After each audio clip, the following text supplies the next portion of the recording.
walitti dhufeenya hawaasummaa keessatti xiqqoo sobuun walitti dhufeenya sana akka waan cimsuutti ilaalama.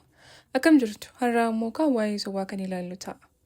Egaa jalqabuma maqaa isaa irraa yookaan soba jechuun namni tokko itti yaadee jechuu yookiin immoo gocha isaatiin nama mooksuuf wanta raawwatudha. Sobni jechaanis gochaanis waan nama irratti dalagamu ta'uu mala. Baay'een keenya guutumaan guututti dhugaa dubbachuun waan gaarii fiduu caalaa hariiroo namoota waliin qabnu irratti dhiibbaa qabaata jennee waan yaadnuu fi sobuu dandeenya. Kanaafuu yeroo tokko fakkeessinee dhugaa bira darbuun walitti dhufeenya keenya akka waan cimsuutti fudhatama jechuudha. Kana irratti qorataan xiinsammuu Riichaard Waayizimaan akka jedhanitti namoota sadii keessaa tokko guyyaatti soba cimaa akka dubbatanidha. Gama biraatiin immoo 100 keessaa namoonni harka 5 ta'an gonkumaa sobnee hin beeknu jechuu qorannoon dhiyeenya kana bahe tokko mul'iseera. Ani garuu kana hin amanu. Namni hin sobne ni jira jettanii yaaddu? Egaa wanti namoonni dubbatan dhugaa yookiin soba ta'uu adda baasuun baay'ee cimaa ta'uyyuu maloosin isin gargaaran muraasni ni jiru. Malli inni ijoo ta'ee fi kanarra ilaallu ija osoo hin taane gurra keenyatti fayyadamuudhaani. Yeroo baay'ee namoonni soba yoo dubbatan adda baasuun kan dadhabnuu fi xiyyeeffannoon keenya waan mul'atu irratti waan ta'eefidha. Irra caalaan sammuun keenyas waan ijaan arguu fi xiyyeeffannoo olaanaa kan kennuuf. Akkuma beekamu namoonni soba dubbatan yoo haasa'an ni wixxirfatu. Fuula isaanii irraa sobaa akka jiran dubbisuun ni danda'ama jechuudha.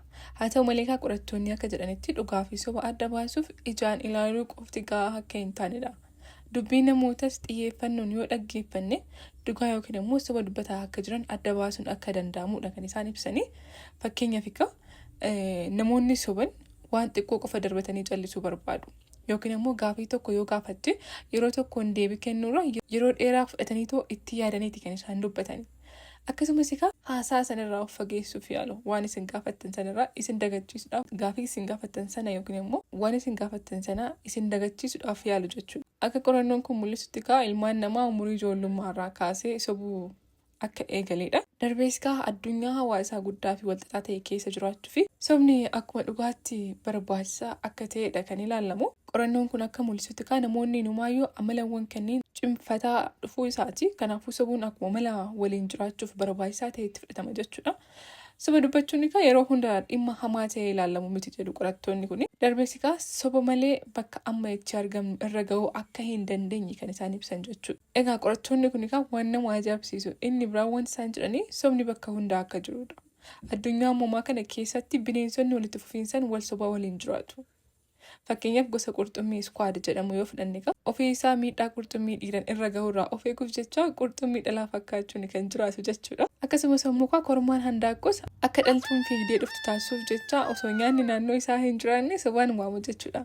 Isaan booda nyaataaf osoo hin taane quunnamtii taasisuudhaaf yaala jechuudha. Simbirroonni galaanaa yeroo hunda gareedhaan jireenya isaanii guutuu waliin jiraatu. Haalli kunis amantaadhaan simbirroonni kun akka waliin jiraatan akka yaadnu nu taasisa. Garuu ammoo saayintistoonni kun waan jedhu simbirroonni akka daakiyyee jireenya isaanii waliin dabarsan kunneen osoo hin hafne akka wal sobuun gaa'ilaan alarree kan biraa akka dhaqan hima jechuudha. Dhugaan jiru sobni bakka hunda jira. Garuu sobni hundi hamaa miti.